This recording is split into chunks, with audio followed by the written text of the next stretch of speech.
है और 50,000 से ऊपर का माल होता है तो उसके लिए ई-वे बिल अनिवार्य है। जांच की जाती है और उसमें ड्राइवर का बयान लिया जाता है कि माल कहाँ से ला रहे हो, तुम्हारे पास कौन कौन से प्रपत्र हैं और प्रपत्र नहीं है तो क्यों नहीं है तुम्हारे पास प्रपत्र।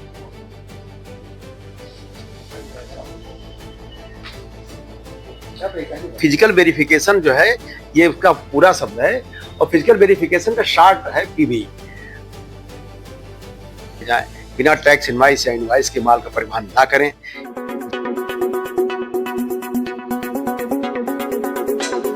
सड़कों पे बढ़ती चेकिंग, ट्रकों की कड़ी निगरानी और इसी के बीच एक सवाल हर किसी के मन में, क्या आपको पता है ई-वे बिल क्या होता है?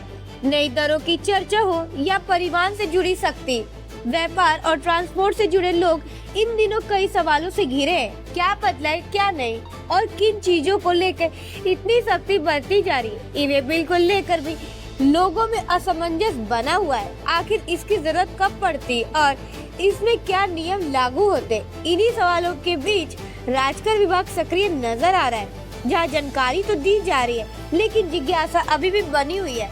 आखिर क्या है पूरा मामला? देखिए साक्षी अग्रवाल की एक्सक्लूसिव रिपोर्ट। नमस्कार, मैं साक्षी अग्रवाल, आप देख रहे हैं जयदेश न्यूज। हम मौजूद है इस वक्त जीएसटी विभाग में, हमारे साथ मिथिलेश कुमार शुक्ला सर है। आपको बता दें कि काफी जो है जीएसटी को लेके जो नए नए नियम आए उसको लेके काफी सक्रिय रहते और लोगों को, आम जनता को कैसे आसानी पहुंचे ये काफी इसके लिए सजग रहते। हम बता दें आपको ई-वे बिल और साथ ही साथ जो ट्रक सीज होती है उसकी क्या प्रोसेस होती है और साथ ही साथ ई-वे बिल क्या होता है हमारे दर्शकों को बताएंगे और ये भी जानेंगे कि जो जीएसटी के नियम बदले हैं क्या आम जनता को कितना असर पड़ा है और अभी जीएसटी में क्या कोई खास बदलाव देखने को मिले। चलते आज खास बातचीत करते मिथिलेश कुमार शुक्ला सर से। सर बहुत बहुत स्वागत हमारे चैनल में आपका। धन्यवाद। बात करें सर, पहले तो ई-वे बिल के बारे में बताएं हमारे दर्शकों को। देखिए, किसी भी माल का मूवमेंट जब होता है और 50,000 से ऊपर का माल होता है तो उसके लिए ई-वे बिल अनिवार्य है। किसी भी वाहन पे माल अगर लोड होता है या माल अपनी फैक्ट्री से या व्यापार स्थल से माल निकलता है, निकलने के पहले ही ई-वे बिल जनरेट होना उसके लिए अनिवार्य है।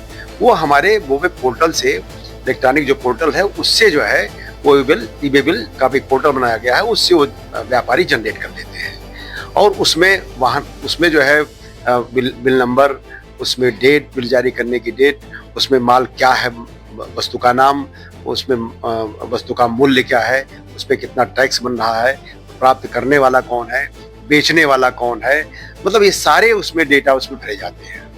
और जब माल वो ट्रक पे लद जाता है या किसी साधन पे लद जाता है तो उसका पहले पार्ट 1 भरा जाता है, फिर पार्ट 2 भरा जाता है। तो पार्ट 2 में, पार्ट बी जिसको कहते हैं, पार्ट बी में ट्रक नंबर का डिटेल भरा जाता है कि ट्रक नंबर क्या है और उसका जो है ट्रक के मालिकान कौन से हैं, ये उसमें भरा जाता है, ड्राइवर का कौन सा है। जी हाँ जी।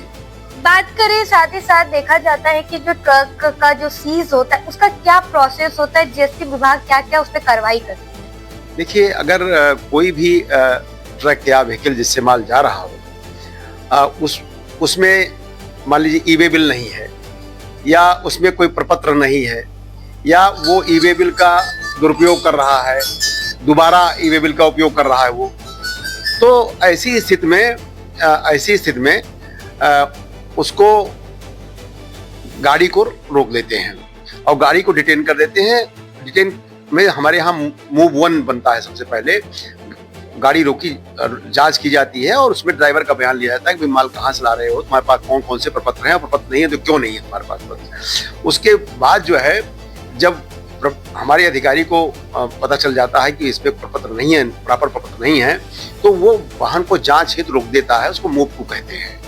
उसके बाद जब अधिकारी सोचता है कि हो सकता है जो प्रपत्र नहीं भी हैं और हो सकता है प्रपत्र हैं, ज्यादा माल हो सकता है इसके अंदर या भिन्न माल हो सकता है या रेट ऑफ टैक्स में अंतर का माल हो सकता है, तो आप जो है उस हिसाब से देखते हैं कि इसमें पीबी करना जरूरी है, फिजिकल वेरिफिकेशन करना जरूरी है उसका। ठीक है, तो फिजिकल वेरिफिकेशन करते हैं, देखते हैं कि माल जो है अगर ज्यादा है तो जितना माल पाया जाता है उस आधार पर उस पर टैक्स जमा कराते हैं और वो पेनल्टी जमा कराते हैं। और पता चला कि कभी कभी स्थितियां ऐसी होती हैं कि वाहन चालक प्रूव नहीं कर पाता कि ये माल सही ठीक है, तो ऐसी स्थिति में उसको जो है माल को डिटेन कर देते हैं और शो कॉज नोटिस जारी कर देते हैं, जिसे मूव सेवन कहते हैं।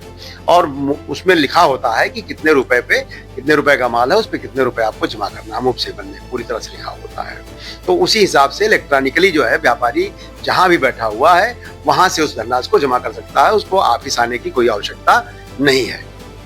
बात करें अपने पीवी का, ये पीवी क्या होता है हमारे दर्शकों को आसान शब्द में कर दें। पीबी मतलब फिजिकल वेरिफिकेशन जो है, ये उसका पूरा शब्द है।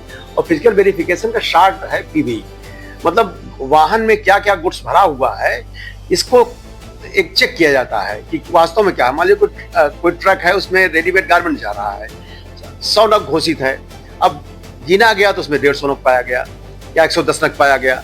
कभी कभी ऐसा होता है कि उस नग को खोल के भी देखा जाता है। बड़ा नग है होजरी का मान लीजिए, अब एक नग में पता चला है कि 30 पीस लिखा हुआ है, खोल के देखा गया उसमें 40 पीस पाया जाता है। तो उसका फुल पीवी जब कर लेते हैं तो पता चलता है कितना माल एक्सेस हमको मिला है, या सही माल है या गलत माल है। इस तरह से हमको फिजिकल वेरिफिकेशन पे ही पता चल पाता है इसका। बात करें जो ट्रक सीज की जाती है तो उसके बाद का क्या प्रोसेस होता है, कैसे उस ट्रक को अगर कोई भी छुड़ाना चाहे, मालिक या ड्राइवर, तो कैसे उसको छुड़ा सकता है, क्या उसका प्रोसेस है? देखिए, अगर जो मूव सेवन जारी हो जाता है, नोटिस जिसको कहते हैं, उसमें लिखा होता है कि इतने रुपए के माल पे इतना रुपया आप धनराशि जमा कर देंगे तो आपका ट्रक छूट जाएगा। तो अगर व्यापार जो भी उसका माल का भेजने वाला है चाहे पाने वाला है, दोनों में से कोई उस धनराशि को अगर जमा कर देता है तो उस धनराशि जैसे विभाग के खाते में आई तो उसका वाहन तुरंत छोड़ दिया जाता है। और इसके लिए उसको 7 दिन का समय दिया जाता है। अगर 7 दिन में नहीं जमा करता है तो उसके बाद उसकी नीलामी इत्यादि की प्रक्रिया है, फिर माल को नीलाम किया जाता है। बात करें तो जीएसटी जो नियम बदले हैं तो कितने उपभोक्ताओं को और आम उपभोक्ताओं को जो है, व्यापारियों को कितना सख्ती हुआ है और क्या जो है सामना करना पड़ा, कोई ऐसी कोई समस्या? देखिए, अभी हमारे शासन और सरकार ने, केंद्र सरकार और उत्तर प्रदेश सरकार, दोनों सरकारों ने मिल करके जीएसटी 2.0 लागू किया, जिसमें रेट ऑफ टैक्स में बहुत छूट दी गई। उपभोक्ताओं तथा व्यापारी को बहुत लाभ दिया गया। मतलब पहले जो 4-5 स्लैब हुआ करते थे उनको घटा करके मात्र 2 स्लैब कर दिया गया है, 18 का और 5 का। लोग समझ रहे थे कि ये रेट ऑफ टैक्स घट जाएगा तो टैक्स एकदम गिर जाएगा, लेकिन पिछले 3 महीनों में 22 सितंबर से लागू हुआ था, लेकिन अक्टूबर, नवंबर, दिसंबर, जनवरी, फरवरी, मार्च, आप देखिए जनवरी, फरवरी, मार्च में तो हमारा टैक्स बहुत अच्छा बढ़ा हुआ है। इस महीने तो 10% बढ़ के टैक्स हमको मिला। तो इसका मतलब हुआ कि रेट ऑफ टैक्स घटा तो जो हमारे उपभोक्ता हैं उनकी क्रय क्षमता बढ़ी। तो वो उन्होंने जो है ज्यादा खरीदारी किया तो ज्यादा टैक्स आया। तो ऐसी स्थिति में जो लाभ दिया गया है सरकार द्वारा, वो लाभ उपभोक्ता तक पहुंच रहा है, वो लाभ व्यापारियों तक पहुंच रहा है, आम जनता तक पहुंच रहा है, और आम जनता को बड़ा लाभ है, उससे हमारा टैक्स भी बढ़ रहा है। बात करें तो भविष्य में क्या सलाह देना चाहेंगे ट्रांसपोर्ट जो मालिक है और साथ ही साथ व्यापारी हैं, उन्हें आसानी हो जीएसटी भरने में, और इस तरीके की जो समस्या जो ट्रक सीज होते हैं वो मालिक ना करे, जो आप क्या सलाह देंगे? देखिए, हम सभी ट्रांसपोर्ट बंधुओं से और सभी व्यापारियों से यही अनुरोध करेंगे कि बिना ई-वे बिल के, अगर 50,000 से ऊपर का माल है तो बिना ई-वे बिल के माल न ले जाएं, बिना टैक्स इनवाइस या इनवाइस के माल का परिवहन ना करें। जितना टैक्स इनवाइस या ई-वे बिल में घोषित माल हो उतना ही माल परिवहन करें, उससे ज्यादा या कम माल परिवहन ना करें, जिससे कि उनको भी असुविधा किसी प्रकार की ना हो और उनका माल न रुके, जिससे कि समय से माल जहाँ जा रहा है समय से माल पहुंच जाए और किसी प्रकार की असुविधा किसी को ना हो।